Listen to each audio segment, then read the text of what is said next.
Well, good morning. Welcome to UN Week here in New York and here at the Council on Foreign Relations. And we are honored and thrilled to begin it with Prime Minister Imran Khan, the Prime Minister of Pakistan. He has been Prime Minister for just over a year. Prior to that, he was a member of the National Assembly. Before politics, he served as UNICEF's Special Representative for Sports, had a small career in the world of sports, where he is widely recognized as one of the great cricket players in history and led Pakistan's national team to victory at the World Cup.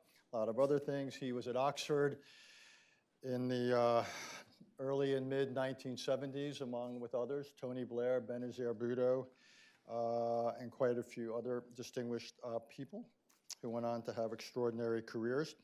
The way we're going to do it is the Prime Minister and I will have a conversation for a few minutes. Bless you, somebody. And then we will open it up to you, to the members, for questions. Prime Minister also, I should say, has a packed schedule. So we are going to try to end this so he can brave the traffic by just under an hour from now. Ask you to remain seated when he goes. I can't resist, so one question. First of all, again, thank you and welcome, sir. One question about your previous life. Is there anything that you took from your previous life of cricket that has served you well in the world of politics that you now find yourself? Well, Richard, thank you very much first for inviting me here, giving me an opportunity to talk about my country. Cricket, like any sport, I think it teaches you the most invaluable lesson of life.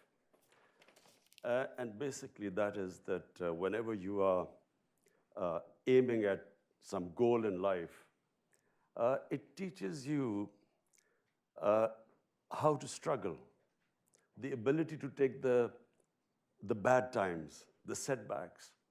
So the quality of success is not how you handle the good times, it's how you handle the bad times and how you cope with them, how you learn from the setbacks, not get demoralized. So that's the only way I could struggle for 22 years before I got into this position. Well, speaking of struggle, let's talk about your economy for a minute, if we may. Over the years, I believe Pakistan and the International Monetary Fund have reached more than a dozen agreements. You just reached one rather recently, I think on the scale of $6 billion. You yourself, when you ran for this job, you were critical of it, yet you've now entered into it. Why is Pakistan having such difficulty economically that it has to repeatedly turn to the IMF? You see, it's the moment you have a deficit, whether it is current account or fiscal deficit, means you're not managing your economy properly, and it's just like a household. If the house is going into a deficit, you have to raise your income, cut your expenditure. So this inability of successful governments to manage our economy is why we keep landing up with the IMF. We inherited, unfortunately, the biggest current account deficit in Pakistan's history. And so the first year has been a real struggle to basically fix this deficit. And I'm very proud to say that we have really cut down this deficit almost by 70%. We now have an economy which is heading in the right direction. Simple reason was that previously we had a 5% growth rate, but that was based on imports. This time what we are doing is restructuring the economy so that it's an export-based growth rate, which is really how an economy goes up. So that has been the main reason why we had to go to the IMF, because we had this huge current account deficit. Also wanted to talk about your relationship with China. Pakistan is on the short list of the countries that receives the most Belt and Road investment from China. So there's really, two questions flow from it. Won't this dramatically exacerbate your debt challenge, given the nature of Chinese support? And how does Pakistan make the claim that it's going to retain its full sovereignty, given that it's allowing or inviting China in to do projects on such a scale? First, let me just say that the situation which we found ourselves in when 13 months ago we came into power was probably the worst economic situation. And so China really helped us when we were right at the rock bottom. They helped us, supported our, by giving us funds for our foreign exchange reserves, very important at that time. In fact, we were staring at a default. So China helped us along with Saudi Arabia and UAE to beef up our reserves.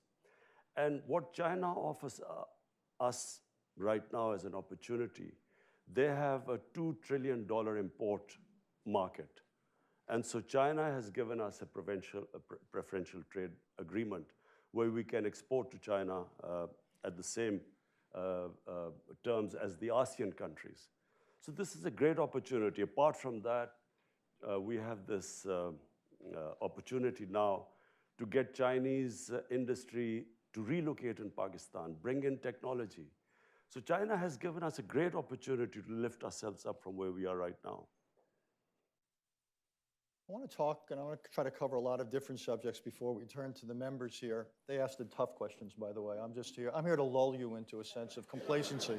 I want to talk about U.S.-Pakistani relations. In full disclosure, I've been involved with them many times in the U.S. Government, and each side has something of a narrative of frustration, even bitterness, or with the other. But I want to quote a sentence or two from the memoir of Jim Mattis. James, until recently, was the U.S. Secretary of Defense. And I'm quoting here. Of all the countries I've dealt with, I consider Pakistan to be the most dangerous because of the radicalization of its society and the availability of nuclear weapons. James Mattis is a respected, temperate man. So when you hear someone like that writing those words, what is your reaction? Just that I do not think James Mattis fully understands why Pakistan became radicalized. There's just a short history which everyone may or may not know.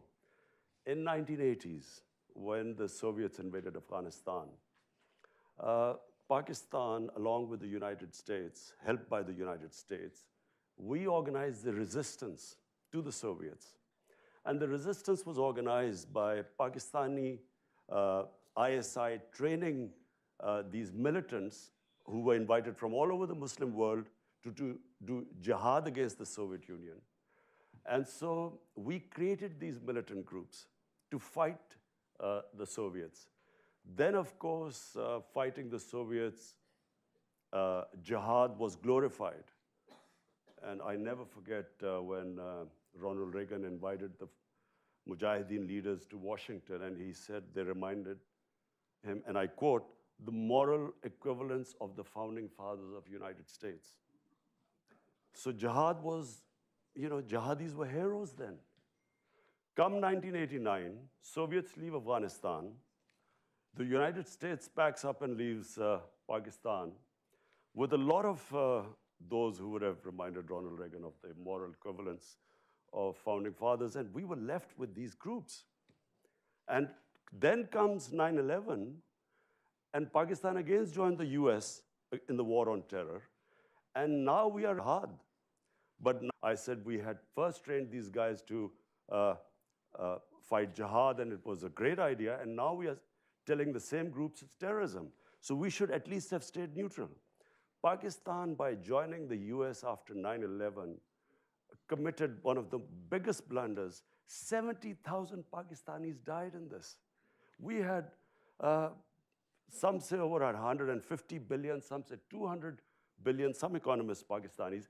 200, the lessons learned now, I think the Pakistan government should not have pledged what they could not deliver. How could they deliver? There were insider attacks in the Pakistan army. The groups that were close to the Pakistan army, the army was these. Responsible for our difficulties in Afghanistan because Pakistan continues to accord sanctuary, provide sanctuary to the Taliban. And even if you can't always succeed against radicals who are on your territory, it seems to me it's totally legitimate for the United States to expect 100% effort.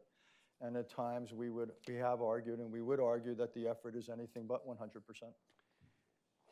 You know, look, here was someone who kept saying that there's never going to be a military solution in Afghanistan. I kept telling Pakistan government whenever I had a chance. I came here in 2008. President Obama had not taken office. I spoke to senior Democrats. I told them that there will never be a military solution in Afghanistan simply because I have read the history of Afghanistan. You just have to read the history. They fight each other. The moment a foreigner comes through, they all get together and the resistance starts. Started with the British, 3 times the British tried. The Soviets killed 1 million Afghans. There was still, the resistance was stronger after 1 million Afghans had been killed. So I kept trying to tell this. I tried to explain to, I remember meeting Joe Biden, John Kerry, Harry Reid. I tried to explain, and I realized they hadn't a clue. No one understood Afghanistan. The politicians didn't understand what was going on. And this madness kept going on, and Pakistan kept being blamed. Now, Pakistan had 2 right now, but it had even more.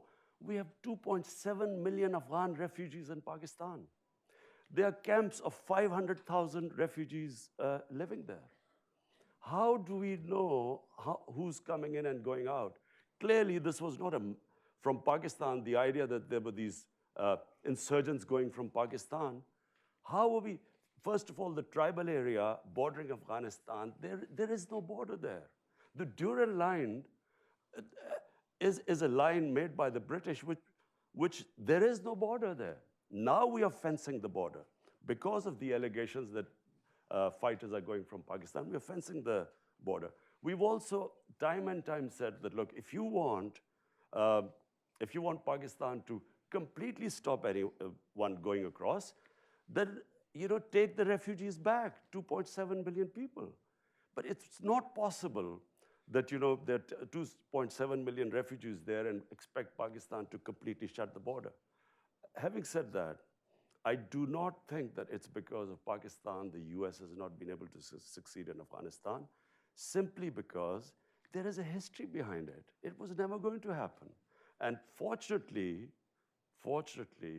President Trump has done, by him forcing there to be a dialogue, and then this peace deal, which was just about to be signed. This is painful for us. The peace deal was about to be signed, and President Trump has, we read it in the papers. I mean, we should have at least been discussed with us. But now I'm meeting President Trump later on, and I will try and tell him that, look, there's not going to be a military solution. For 19 years, if you have not been able to succeed, you're not going to be able to succeed in another 19 years. I actually agree with you that there can't be a military solution. What I doubt is that there could be a peace deal that holds. So even if there were an agreement with the Taliban, what is there about the DNA of the Taliban that leads you to believe that any peace they would sign would be anything more than tactical? I feel that this is not the Taliban which was there when in 2001, who was displaced by the US. Things have changed. They say that you only cross the river once. This is realities have changed. They have learned. Taliban realized that they cannot control whole of Afghanistan. The Afghan government knows that they cannot, there needs to be some sort of a peace deal. There has to be a political settlement. Let's just face it. You only have 2 choices. Either you fight or you have some sort of a political settlement. There's no point in fighting anymore. I wish that this deal had been signed, there would have been ceasefire, and then we would have proceeded towards the only way there's going to be, the US is going to eventually take the troops out and there'll be peace there. So I agree with you, Richard. It's going to be tough. I never, for 1 minute, assumed that this is going to be easy. But it is the only way. Actually, I actually think there is a slightly different way, which is one idea is we would fight for military victory. I agree with you. That's not within reach. I am profoundly skeptical of a peace agreement. The third approach, for as long as it takes, is to support the government and basically preserve what you can in Afghanistan so it can't again become a basis for terrorist attacks. It's not a solution, but the United States has kept forces in other countries for more than half a century. We have supported governments. It's not a solution, but it might be preferable to a situation of Taliban control over the country. I don't think Taliban will be able to control the whole country. I think there will be a settlement. Look, people of Afghanistan have suffered for 40 years. I mean, it is inhuman what they're going through. Anyone with any humane feelings would want there to be peace there. Every day there are bomb blasts going and people dying. So anything to actually stop this, again, Richard, I agree with you that after the 17 years of bloodshed and the way things have gone, I agree that it's not going to be easy. But I also don't think that if we go the other way, it'll be just more of the same. If Taliban today are stronger than they were for, maybe in 2010, when the last time there was chance of a peace talks, when Holbrooke was there. They're much stronger than that now. And when they see that the US is about to leave, their morale is up. Exactly. Which is why some of us are skeptical. But no, so what I mean is that military is not the solution. If they're now feeling stronger than before, they're not going to be able to give up if you kill or bomb more of them. I'm going to move on, but thank you. I think it's an important exchange. Osama bin Laden, when he was found and killed by American troops, he was just outside of your capital. Has there ever been a Pakistani investigation, a government investigation, as to how that could have happened? That he could have been living there for so long? There has been an investigation, but I don't know whether as far as I know, the Abbottabad commission sat down, and I don't know what the conclusion was. But I can tell you one thing. You see, I again go back. The Pakistani army, ISI, trained Al-Qaeda and all these groups to fight in Afghanistan. There were always links between there had to be links because they trained them. Now, as I said, after 9/11, when we did a 180-degree turn and went after those groups, not everyone agreed with us. But in the army, people didn't agree with us. And so, as I said, there were more insider attacks in Pakistan. General Musharraf, there were 2 attacks on him, suicide attacks on him, which were insider from within the army. So people, so as far as I know, and I think there was a statement by President Obama that Pakistan military, the army chief, the ISI chief, had no idea about this. Because I think they were listening, to their conversation the night the raid took place. And they said so. So if there was, it was probably at lower levels who already had contacts. I wanted to follow up on something, and I don't mean to be disrespectful, but in the modern history of Pakistan, I would say most outsiders, when they look at the prime minister as a position, and they look at the strength of the chief of staff of the army and the head of the ISI, the intelligence directorate, they would say the preponderance of power is in the hands of the other 2 individuals, the head of the army and the head of intelligence. Is that a fair characterization? So do you really feel limited in what you can do as prime minister? Look, in any democracy or any form of government, democracies function because of moral authority. If democracies lose their moral authority, then the physical strength and authority lies with the army. In our country, because space was given due to a lack of moral authority, because of corrupt governments, the army, naturally, there's no vacuum, so it moved in. I can tell you that since I have been 13 months in power, every policy of mine is in our manifesto. We wanted peace with all our neighbors. Uh, we, uh, uh, we opened the Kartarpur corridor, opening up. Normally, this would have had security implications. Our security forces would have resisted. Our policy with Afghanistan, which we reached out immediately to Afghanistan, to President Ghani. I have invited him to Pakistan. We speak regularly if there's any issue. Every policy of my government, which was peace with our neighbors, has been backed by the Pakistan Army. I'll even go further. The only time the Pakistan Army has cut its military budget is when my government started an austerity campaign and they followed, and they actually took a cut in their military spending. It's never happened before. I can tell you that all policies of my government have been completely backed by the army. When I spoke to Mr. Prime Minister Narendra Modi, I told him, I said, look, my country stands with me because we want peace. We have decided, we have a new policy with Afghanistan, with India. We want a new beginning. You take one step towards us, we come towards you. And he sort of said, are you sure? Meaning that is the army behind?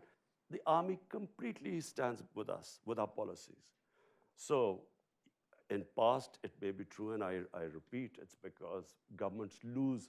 When democratic governments don't have militant wings, they have only moral authority, and that's much more powerful than physical authority. Just two more questions for me. Since you raised India, I wanted to get to it. It may have been your hope to have improved relations with India. Needless to say, it hasn't worked out that way. So, and along the way, you said some pretty brutal things about Prime Minister Modi and about the philosophy of the BJP and so forth.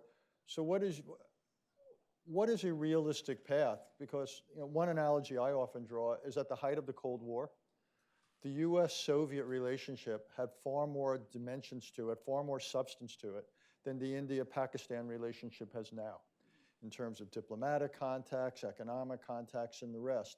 So how do we take this relationship between two nuclear-armed rivals that have a history of conflict?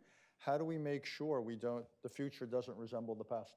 Well, Richard, let me say one thing. This is very sad where we stand today. From day one, I have written letters. I've spoken to Prime Minister Modi about we have common issues. We have poverty. Poverty is big in the subcontinent. Any government that should come, the number one priority should be to deal with poverty. Climate change. We stand the subcontinent. I mean, our glaciers are melting at a rapid rate. We need to combine together because there are hundreds and millions of people that are going to be affected. So I called him up and I said, look, let's just have a new chapter. Let's reset our relationship. And he talked about terrorism, and I said, look, I give you an assurity. It's not because of pressure from India or anyone. It's a policy that we will not allow any militant groups in Pakistan. We were dismantling from day one, and again, I talk about the army. Had the army not helped us, we would not be able to dismantle these militant organizations, a legacy of the 80s. And they were helping us. So I told him, I said, let's base a relationship on mutual trust. Because, problem we have is the two countries didn't trust each other. Our foreign minister was supposed to meet last year in this UNGA, and suddenly India canceled. And then we thought maybe, they don't want to get closer because of the Indian elections, because it's a nationalist, BJP is a nationalist party. One of the agenda, of course, is, they're hard on Pakistan. So we stayed back. Then, of course, Pulwama happened, where this Kashmiri boy blew himself on an Indian convoy. Immediately, we were blamed. I went on air, I said, look, You give us any indication that a Pakistani was involved, we'll take action. They bombed us. The jets came and they bombed us, and uh, so we retaliated, no loss of life, but on the way, two of the jets went down, one in Pakistan. The pilot we captured, we immediately gave him back, saying you didn't want any escalation. But what did, in the election campaign, it was all about how Pakistan was petrified, and that's why they quickly returned the pilot, and how Pakistan will be taught a lesson. The whole election campaign, you just have to read. It was all about anti-Pakistan and how Pakistan would be taught a lesson. We still thought, okay, let the elections be over. We'll again resume. Elections are over, and we again resume at nothing. And then we find India is pushing us in the blacklist of FATF to bankrupt us. That's when we started thinking this is something, there's some sort of an agenda going on. And then, of course, Kashmir took place on 5th August. Unilaterally, they cast aside the UN Security Council resolution, the Simla Accord, which was bilateral between us, their own constitution, Article 370. And that's when, where you said, I said all those things, that's when I have said that this is an agenda. This is an RSS agenda which they are following. And I'm afraid, I worry now where we are, where the two countries are. That's why before that I asked President Trump to intervene and play a role in this. Because whenever we ask for other countries, United Nations to help, India says it's a bilateral issue. When we try to talk to them, they said there's nothing to talk about. So it's very important. It's two nuclear-armed countries facing each other, like this incident happened in February. I, as the Prime Minister of a country, am saying that anything can happen in such situations. You don't know what can happen. We should never be in this situation. That's why I will be speaking in UN. I would want the United Nations to play a role. This is why the United Nations came into being. This could have effects way beyond the subcontinent. Since India's tradition, not just this government, but other governments, has been not to accept third-party mediation, it seems to me it's beholden on India and Pakistan to essentially break this dynamic, which has obviously gotten worse after what's happened in Kashmir. Might it not make sense for Pakistan, and given where we began our conversation, you've got economic priorities and the rest, the last thing you need is a worsening strategic situation in South Asia. Might it not make sense for Pakistan to think of a way of at least reestablishing some sort of an opening for diplomacy? Richard, look at the situation right now. There are 8 million Kashmiris for 50 days have been shut inside. 50 days, 900,000 Indian troops have shut in their homes, 8 million Kashmiris. How am I going to talk about what? And unilaterally, they have reneged on international laws. This was a disputed territory, Kashmir, between Pakistan and India.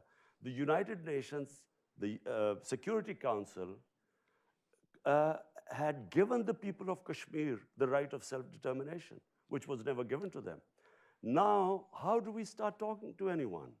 How can we speak to India? At least what I expect the international community to do is to ask them to lift the curfew.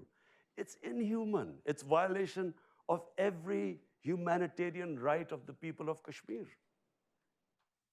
I should just tell the members here before I go to questions is that the Indian Foreign Minister will be here later this week, so I expect we will return to some of these. And I hope you'll ask proper questions to him, not be too diplomatic.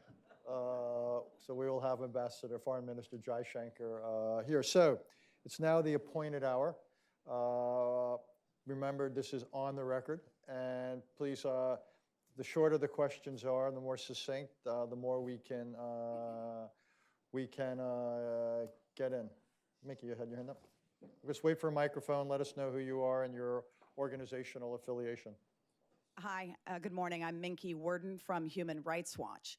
Our discussion today has proceeded without any mention of rights for 150 million women and girls in Pakistan.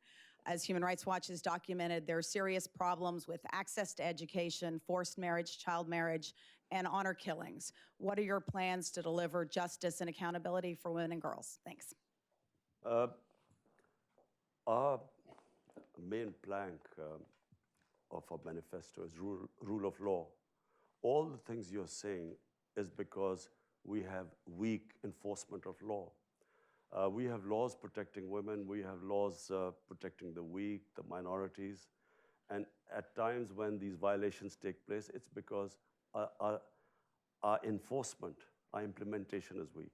But I can tell you right now, 13 months, we have taken steps to protect our minorities. We have taken steps to protect the worship places of the minorities. The initiative which we have taken with the Sikh community is opening up the Kartarpur corridor is unprecedented. We are now in the process of restoring places of worship because Pakistan was also the center of Buddhist civilization, and also the Hindu shrines. So my concept of Pakistan is where our minorities are equal citizens. They have all their rights are protected. All the women, the weaker sections, the poor people in our country, we have come up with the biggest ever poverty alleviation program despite our fiscal constraints. It is one of the, in our history, it's the biggest poverty alleviation campaign which we've started. So to sum it up, my idea of Pakistan is basically rule of law and not just protecting the weaker sections of the society, but also helping those areas of Pakistan that have stayed back, like FATA. FATA has merged with Pakistan for the first time with KP. And we have spent funds to rehabilitate the people of FATA because of the war on terror. Just so you understand, in the World Economic Forum report, Pakistan comes in literally second to last in terms of the gender gap. So is what you're saying that the challenge is to enforce existing laws, or do you really need new laws and new programs to help girls and women have opportunity? You don't need new laws, but you need special packages for those sections of the society which have been left behind, which includes, this program we have is one of the biggest, the most comprehensive program for women in rural areas to lift them out of poverty. Sure. Jeffrey. Jeff Laurenti. Mr. Prime Minister, following up on your answer just now, which broadened the aperture from women to the minorities in Pakistan, and Richard's earlier question about radicalization there. You have seen bombings of Shiite mosques in Quetta and elsewhere, the assassination of Governor Salman Taseer by an Islamic extremist, the capital death penalty case of Asia Bibi, who was finally allowed out of Pakistan for being a Christian who didn't entirely reverence the Prophet Muhammad. And you have publishers who are fearful of Islamist attacks and such. Is there any progress to be made on reforming those blasphemy laws? And how pervasive is the sense of the tiny minority of fundamentalists being able to employ violence in order to enforce religious conformity? And do you get help from elsewhere in the Muslim world, like Saudi Arabia, at being able to progress toward a more moderate Islam? Okay, first let me clear one thing. There is only one Islam. There's no such thing as moderate Islam or radical Islam. I even heard yesterday that there was this radical Islam. There is only one Islam. Islam, like all human communities, has its radicals, majority moderates, and then of course some lunatics who every every human society has it. There you might have your racists. When I first went to England, there were these skinheads who would beat up people because of the color of their skin. So there is only one Islam, and the Islam we follow is the Islam of Prophet Muhammad sallallahu alaihi wasallam. And that Islam, according to the Prophet, all of us are born children of Adam, so we are all equal, regardless of our color of our skin. That Islam gave complete rights to minorities. In the state of Medina he created, a Jewish citizen wins a case against the Khalifa, the head of state. He loses the cases against a Jewish citizen, which means that they were equal citizens if they could stand and win against the head of state. That's the Islam we follow. In my vision of Islam, all human beings, regardless of their religion, are equal. Now, if we have not been able to enforce our laws, it's because, unfortunately, we have ruling elites that have kept themselves above law. And when that happens, and Pakistan is not the only country like this. There are countries where you have sections of populations, the elites, above the law. And when that happens, there is no rule of law. Then might is right. So my party is called Tehreek-e-Insaf, Movement for Justice. And justice means justice for all human beings. In fact, for me, justice means for animals too. Because in the state of Medina, who we look up, for Muslims, there is only one model, and that is the Prophet created the state of Medina. That state of Medina gave rights to women first time, property rights. That state of Medina first introduced progressive taxation. First welfare state. State took responsibility of above law. So, and as I quote, a Jewish citizen could win a case against the head of state. That's the state that's the ideal we move to. Unfortunately, we are not close to that ideal, and this is why 13 months down the line, we have, at least what we have done is, no one would have touched the criminals who plundered our country. No one would have been able to put them in. Yes, ma'am. Thank you very much, and thank you for your comments. My name is Reena Amiri. I'm from NYU, and I'm an Afghan American. And you're right that Afghans are tired of war. They desperately want peace. And they supported Ambassador Khalilzad's efforts. But it was a peace process that left them deeply anxious. And they felt it was imbalanced in favor of the Taliban and that it emboldened the Taliban. They would seek the support of Pakistan for reigniting peace talks, but one in which a number of the issues that they are concerned about are on the table, including having talks with the Afghan government either directly or through proximity talks. They want more explicit language from the Taliban on women's rights and minority rights. And they want more explicit language denouncing terrorism or links to Al-Qaeda, none of which were there when this agreement was nearly signed. Thank you. I would just like your comments, and if that peace process, if and hopefully when it's reignited, what support can the Afghan people get from Pakistan in this regard? Thank you. Well, number one, what the people of Afghanistan have gone through, forget me as a Pakistani, as a human being, we should all pray that they have peace. Because, I've watched, you hear every day on a daily basis the sort of bloodshed that's going on. Now, I just repeat very quickly, there are only two ways right now. One is we keep going this way, which is military action, and I believe this will just keep going on. And because the Taliban, the moment they realize that the Americans they've cut the troops down, and if they think they're leaving, I mean, they are not going to give up, with more military action. The other is peace talks. Now, peace talks, once they start, all this can be thrashed out. I honestly believe that this is not the Taliban of 2001.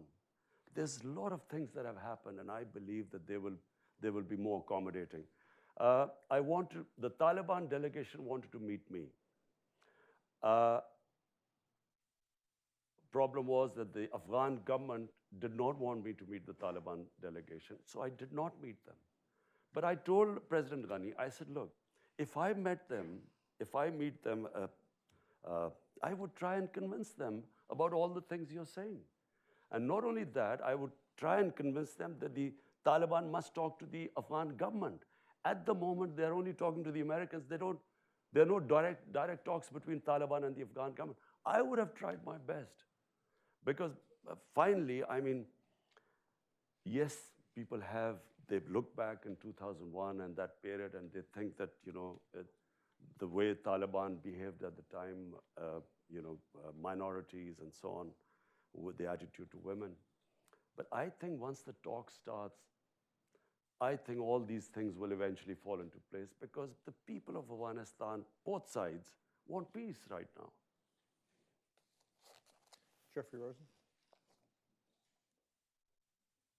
Thank you. Jeffrey Rosen from Lazard. You described earlier the relationship with China that's been developing, an economic relationship. I'm curious how you reconcile that relationship with reports about the treatment by the Chinese of Muslim churches, Muslim mosques, the practice of Islam in China.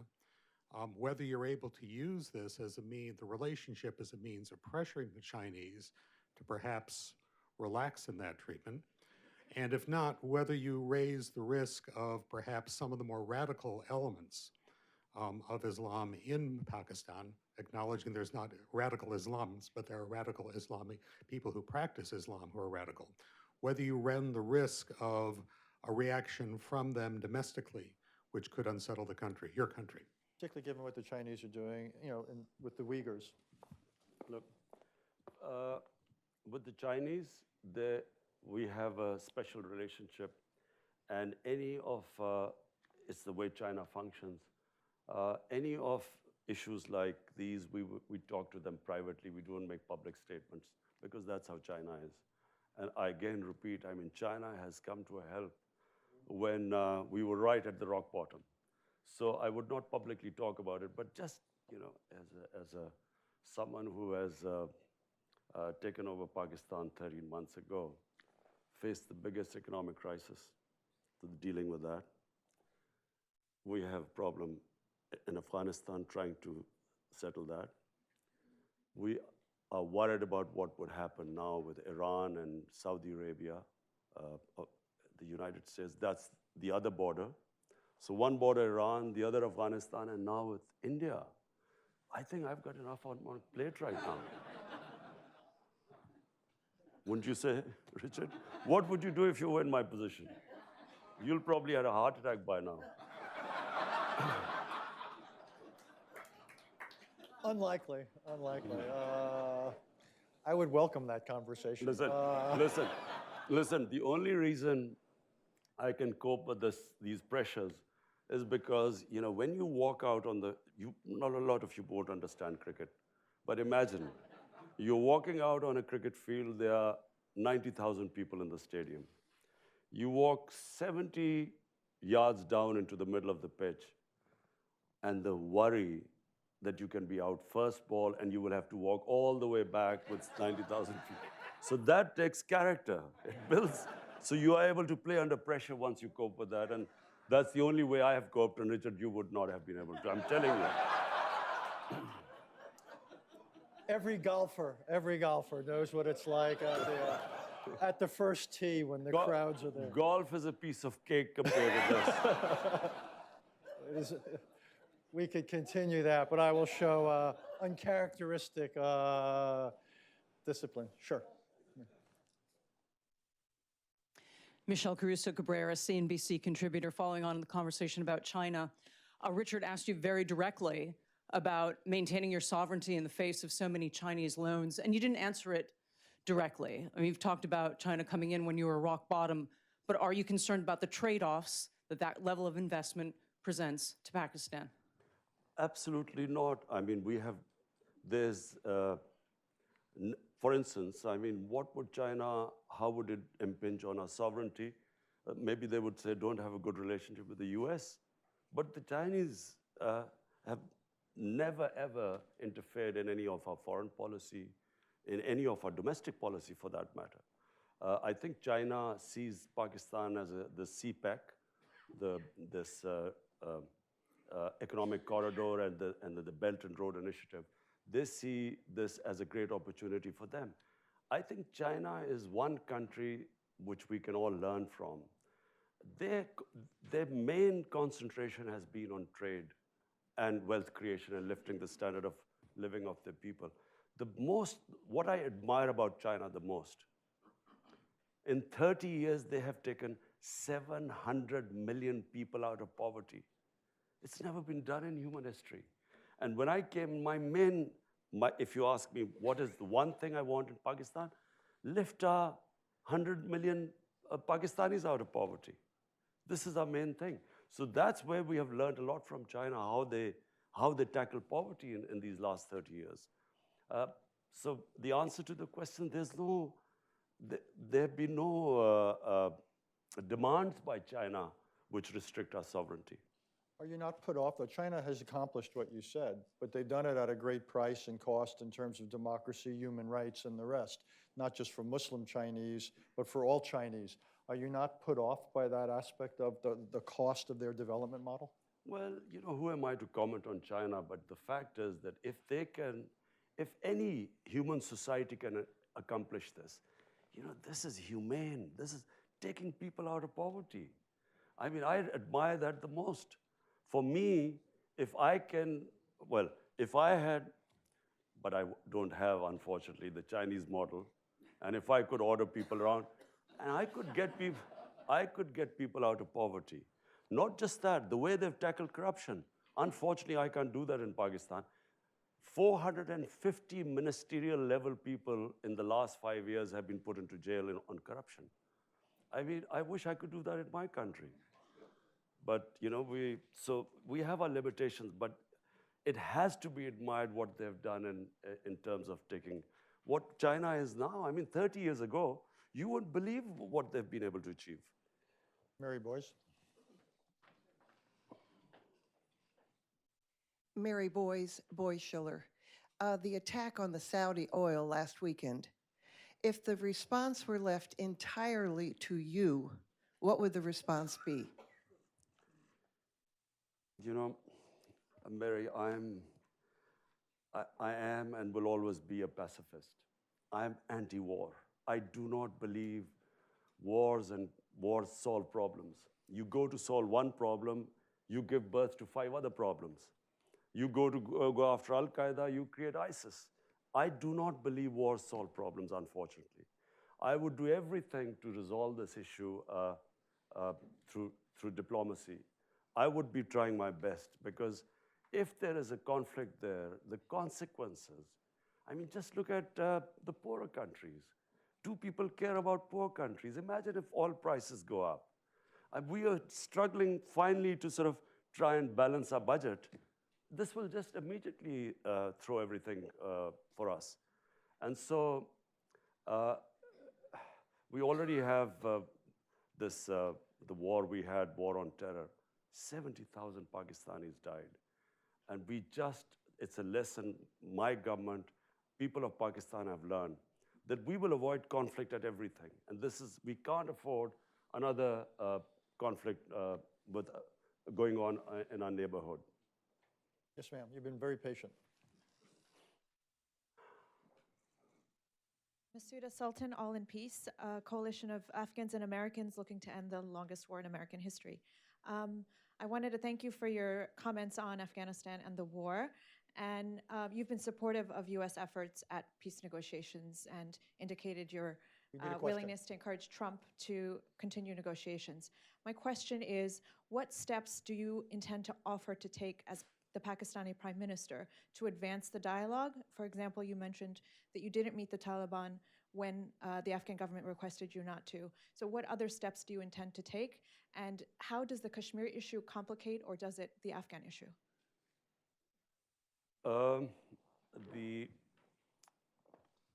What I was planning to do was, this deal was about to be signed. The moment this deal was going to be signed, I would have met the Taliban leaders, and I would have immediately made them sit with the Afghan government. So that was the last thing left.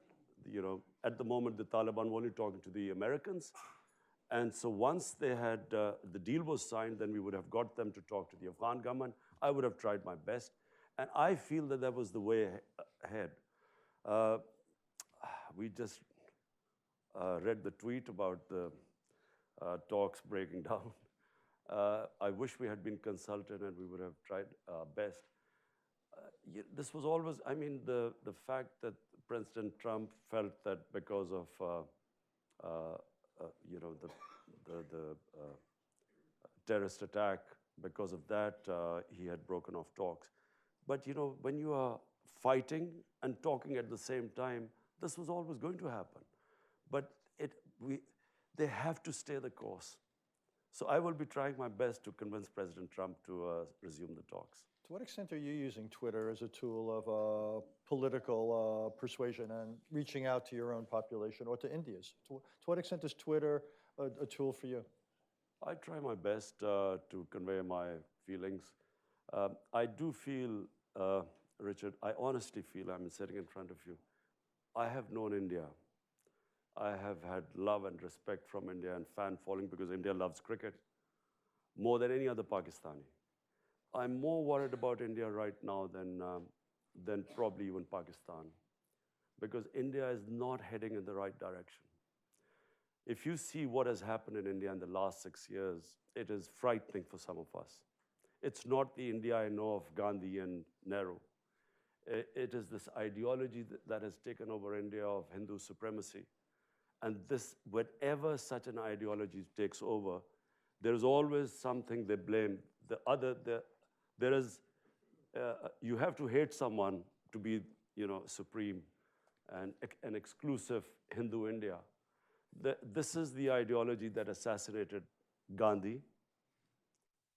This is the ideology was banned in India for 3 times. And now, unfortunately, it is running India. And I fear, because I think you can reason, as long as you can reason with people. The 2 nuclear-armed countries need not worry about anything. But unfortunately, with this ideology of racial supremacy, I don't think you can reason, and I'm generally worried. And that's why I'm speaking to the heads of state. I've just spoken to Prime Minister Boris Johnson. I will speak to Donald Trump. I will speak to other leaders. I will speak in the UN. I'll try my best that the world must intervene before this goes too far. That is a sober place to stop. The Prime Minister has to get to a meeting with the Chinese delegation, so I promised we'd let him out. Before I thank him, just a reminder, we've got the President of Angola later this morning at 11. In Washington at 12:30 today, we've got the Acting Secretary, Department of Homeland Security. Tomorrow we have the Saudi Foreign Minister as well as a climate change symposium. Mr. Prime Minister, thank you for coming here. Thank you for asking our questions. I look forward to continuing the conversation on what you might do, as well as cricket versus golf. But thank you very much. Thank you, Richard. It was a pleasure. Thank you.